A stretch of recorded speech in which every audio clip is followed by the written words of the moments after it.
Hello दोस्तों, नमस्कार। स्वागत है आपका अपने यूट्यूब चैनल अरविंद गुरुजी एजुकेशन में। पिछले वीडियो में हम लोग पढ़ चुके हैं स्वर संधि और स्वर संधि के प्रकार। इस वीडियो में हम लोगों को पढ़ना है आज व्यंजन संधि। तो सबसे पहले हम ये समझ लेते हैं व्यंजन संधि होती क्या है। जब संधि होती है उसमें एक स्वर और एक व्यंजन हो, एक व्यंजन और दूसरा स्वर हो, या दोनों व्यंजन आपस में जब संधि करते हैं तो इस प्रकार की संधि को व्यंजन संधि कहते हैं। यानी एक साइड में कम से कम एक तरफ व्यंजन होना अनिवार्य है। दोनों तरफ हो जाएगा तो ठीक है, लेकिन एक तरफ होना अनिवार्य है। अब इसके नियम हमने लिखे हैं, इसमें कुछ नियम है, समझ लेते हैं। जैसे सबसे पहले नियम यह है, प्रत्येक वर्ग का पहला वर्ण, प्रत्येक वर्ग का, हमने बताया है अपने वीडियोज में पिछले वाले में कि कितने वर्ग होते हैं। वर्णमाला में 5 वर्ग होते हैं, का वर्ग, चा वर्ग, टा वर्ग, ता वर्ग और पा वर्ग। तो प्रत्येक वर्ग का पहला वर्ण क्या होगा? का वर्ग का का होगा, चा वर्ग का चा होगा, टा वर्ग का टा होगा, ता वर्ग का ता होगा और पा वर्ग का पा होगा, पहला वर्ण। संधि होने पर जब ये किसी के साथ संधि करता है तो अपने वर्ग के तीसरे वर्ण में बदल जाता है। यानी का क्या होगा? का अपने का वर्ग का तीसरा वर्ण कौन सा होगा? खा के बाद गा में आ जाएगा। चा होगा तो क्या होगा? छा के बाद जा बन जाएगा। टा क्या होगा? ठा के बाद डा बन जाएगा। और पा क्या होगा? फा के बाद मा, पा फा बा बन जाएगा। ठीक है, तो ये अपने वर्ग के तीसरे वर्ण में बदल जाएंगे। ठीक, अब वर्ण और व्यंजन में अंतर समझ लेना। अगर उसके साथ स्वर लगा हुआ है तो वो वर्ण है, अगर स्वर नहीं लगा है तो वो व्यंजन है। ठीक, जैसे हमने यहां पर लिखा हुआ है सत भावना। अब यहां देखिए, सत ता के साथ हल लगा हुआ है, इसका मतलब ये व्यंजन है। भावना में भा के साथ स्वर लगा है, इसका मतलब ये वर्ण है। ठीक है, अब अंतर समझ गए। अब जब हम इसको जोड़ेंगे तो ये ता वर्ग का है, तो ता वर्ग का ये अपने वर्ग के तीसरे वर्ण में बदलेगा। यानी ता के बाद था आएगा, फिर दा आएगा, ये दा में बदल जाएगा। लेकिन इधर ऑलरेडी एक वर्ण है, तो अब ये वर्ण में तो नहीं जा सकता, ये दा हल के साथ, यानी क्या बन जाएगा? सद हल के साथ, और ये भावना।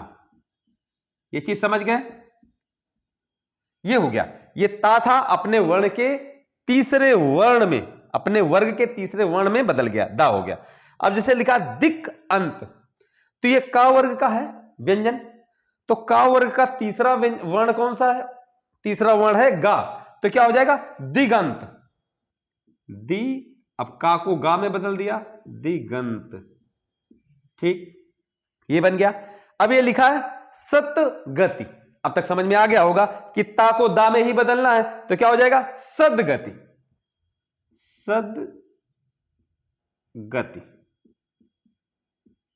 ठीक है, अब जिसे लिखा है खट आनन, तो टा फिर ठा फिर डा, तीसरे वर्ण में बदलना है, तो क्या हो जाएगा?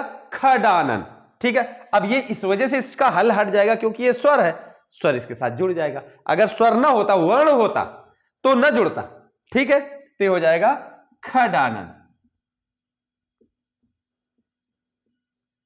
ठीक, अब ये लिखा है वाक प्लस ईस, तो ये वाक और ये भी स्वर है और ये व्यंजन है, ये जब दोनों जुड़ जाएंगे तो एक वर्ण बन जाएगा। तो वर्ण कौन सा बनेगा? अपने वर्ग का तीसरा वर्ण, तो तीसरा वर्ण कौन सा होगा? का के बाद गा, तो ठीक है, ये हो जाएगा वागीस। ये बात समझ में आ गई? अब देखते हैं अगला नियम। यहां पर हमने लिखा हुआ है नियम नंबर 2 में कि प्रत्येक वर्ग के पहले वर्ण की, यानी फिर से प्रत्येक वर्ग, यानी जो 5 वर्ग हैं उसके जो पहला वर्ण है, पहला वर्ण माने का, चा, टा, ता, पा, जब मां या ना से मिलते हैं, यानी मां चाहे पहले स्थान पर आ जाए संधि के पहले या संधि के बाद, ठीक है, या मां या ना के साथ मिलते हैं, जब इनसे संधि होती है तो का को गा में, चा को या में, टा को ड़ा में, ता को ना में बदल देते हैं। ठीक है, यानी ये अपने अनुस्वार, ये का वर्ग का अनुस्वार क्या है? अंगा। चा वर्ग का अनुस्वार क्या है? या। टा वर्ग का णा, ता वर्ग का ना, अपने अनुस्वार में ये बदल जाते हैं। ठीक है, अब जैसे लिखा है वाक प्लस मैं, तो क्या हो जाएगा, इसका अनुस्वार क्या है, का वर्ग का गा। तो अब इस जगह पे गा लिख देंगे, वांग मैं। ठीक है।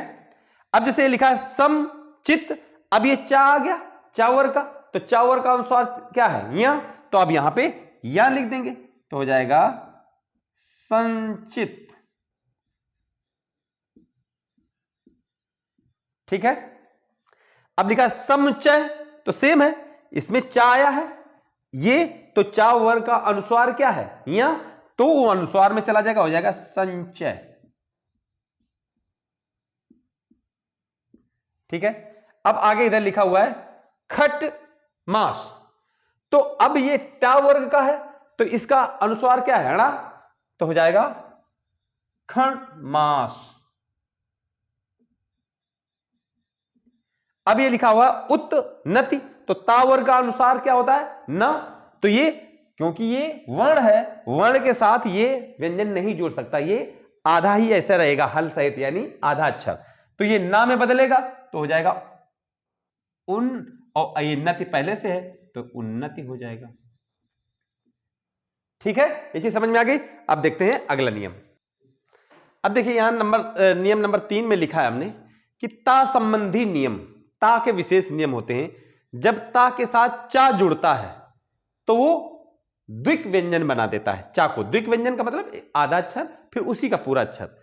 जब छा जुड़ता है तो चा आधा जुड़ जाता है और छा वही रहता है, और जा को द्विक व्यंजन बना देता है। यानी द्विक वाले कौन से हैं, चा, जा, टा, डा, ला, इनको द्विक व्यंजन बनाता है। बाकी छा में वो आधा चा आ जाता है जब जुड़ता है, ता की जगह पे आता है। ठीक है। अब हा में जोड़ने पर वो दा और धा, यानी आधा दा, यानी दा हल के साथ और प्लस धा, और शा में चा और छा आ जाता है। बस इतना से गौर करना है कि ये द्विक व्यंजन बनाता है। जैसे उदाहरण हमने लिखा है, जैसे उत प्लस चारण अगर लिखा है तो क्या हो जाएगा, इसका उच्चारण, उच्चारण। क्यों, क्योंकि चा का द्विक व्यंजन क्या होगा, आधा चा प्लस पूरा चा। ठीक है। अब लिखा है उत्छिन्न, तो छा में वो आधा चा और आ जाता है, तो हो जाएगा उच्छिन्न। ठीक है। अब लिखा है सत्यजन, तो जा का वो द्विक व्यंजन बनाता है। द्विक व्यंजन मतलब समझ गए ना कि आधा जा और पूरा जा, तो हो जाएगा सज्जन। ठीक है। अब लिखा है वृहत टीका, तो टीका यानी टा, टा का भी द्विक व्यंजन बनाता है जब ता व्यंजन जुड़ता है, ता व्यंजन टा वर्ग से वर्ण से जुड़ता है। ठीक है। तो हो जाएगा वृहत टीका द्विक व्यंजन। ठीक है। टा का आधा टा और पूरा टा हो गया। उत्डयन, तो उत्डयन डा का भी द्विक व्यंजन बनाता है, यानी उड्डयन, उड्डयन। ठीक है। अब लिखा है उत्लेख, तो ला का भी वो द्विक व्यंजन बना देगा, तो उल्लेख हो जाएगा, उल्लेख। अब उत्हरण, हा में क्या करता है, वो दा और धा आ जाता है, हा का लोप हो जाता है। ठीक है। तो क्या हो जाएगा, उद्धरण, उद्धरण। अब उसके बाद में लिखा हुआ है उत प्लस श्वास, तो जब शा आधा जुड़ा हुआ है तो क्या हो जाए, चा और छा जाता है, उच्छ्वास, यानी उत प्लस श्वास जोड़ेंगे तो हो जाएगा उच्छ्वास। छा भी आधा रहेगा, उच्छ्वास। ठीक। क्यों, क्योंकि आगे वर्ण है, वर्ण में आप व्यंजन को नहीं जोड़ सकते, स्वर में जोड़ सकते हैं। ठीक है। तो ये हो जाएगा उच्छ्वास। अब देखते हैं अगला नियम। नियम नंबर 4 में है किसी स्वर के बाद छा आता है, छा वर्ण। ठीक है। छा व्यंजन की बात नहीं हो, छा वर्ण की बात हो रही, आता है तो छा के स्थान पर चा छा, यानी आधा चा और छा हो जाता है। ठीक है। जैसे परि प्लस छेद लिखा हुआ है, तो क्या हो जाएगा, परिच्छेद, यानी परि पूरा लिखा हुआ है, छेद भी पूरा लिखेंगे, लेकिन ये आधा चा अधिक हो जाएगा, ठीक है, परिच्छेद, ठीक है। अगर यहां पर इन दोनों में से कोई एक व्यंजन हो, यानी हल लगा हो उसके नीचे, तो ये नहीं होगा, तब नियम बदल जाएगा, ठीक है। स्व प्लस छंद लिखा हुआ है तो हो जाएगा स्वच्छंद, ठीक है। अब लिखा अनु प्लस छेद तो अनुच्छेद, क्योंकि इनमें सब में बाद में स्वर है, इसमें छोटा ऊ स्वर है, इसमें आ स्वर है, इसमें ई स्वर है, ठीक है। अब अनुच्छेद तो हो जाएगा अनुच्छेद।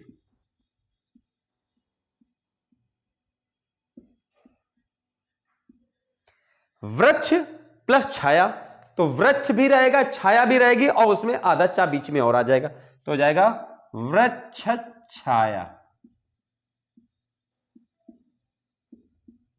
ठीक। अब देखते हैं अगला नियम।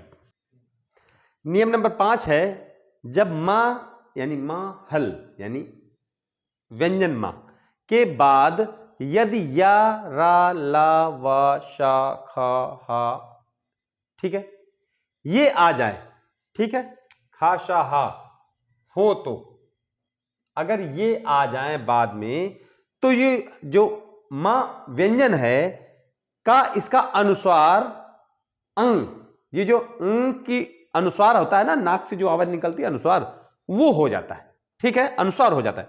जैसे सम प्लस योग करेंगे, यानी सम प्लस योग। अभी हमने पहले बताया था कि अगर का वर्ग चा वर्ग वर्ण का वर्ग चा वर्ग ता वर्ग टा वर्ग या पा वर्ग के अक्षर आते हैं तो क्या हो जाते हैं, वो अपने तीसरे में बदलते हैं, ठीक है। लेकिन अगर ये आ जाए तब क्या होगा, तो अगर ये आ जाएगा तो ये अनुस्वार में बदल जाएगा, यानी सम संयोग, ठीक है, कोई भी इनमें से कोई भी आ जाए, ठीक है। जैसे संरक्षण है तो संरक्षण, ठीक। संसार तो संसार, ठीक है। संहार तो संहार। एक और हमने ये लिख दिया है कि अगर मां व्यंजन के बाद मां वर्ण आ जाए तो ये मां का द्वित बन जाता है, द्वित व्यंजन। जैसे सम प्लस मान लिख जाए तो सम्मान हो जाएगा, ठीक है। ये चीज क्लियर हुई। अब एक और छोटा सा नियम बचा है, वो भी देख लेते हैं। यहां पर हमने लिखा हुआ है ऋषि यानी री रा और खा के बाद ना आने पर उस ना का ड़ा हो जाता है, ठीक है। कैसे, जैसे लिखा हुआ परि प्लस नाम, तो रा के बाद ना आ गया, तो जब इनको अब जोड़ेंगे तो हो जाएगा परिणाम, ठीक है।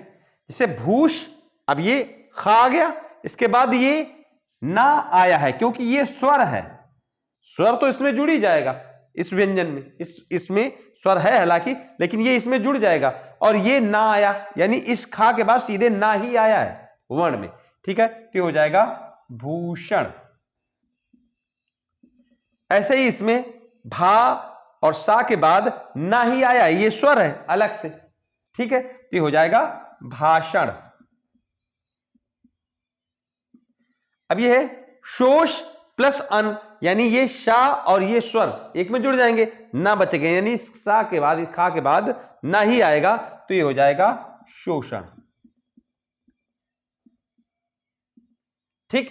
तो ये हो गए व्यंजन संधि। हमने कोशिश की है कि आपको पूरे व्यंजन संधि शॉर्टकट में कम से कम समय में आपको बताया जाए। अगर ये चीज आपको अच्छी लगे अपने दोस्तों के साथ शेयर करिए, अगर चैनल में नए हैं तो चैनल को सब्सक्राइब करिए। नमस्कार।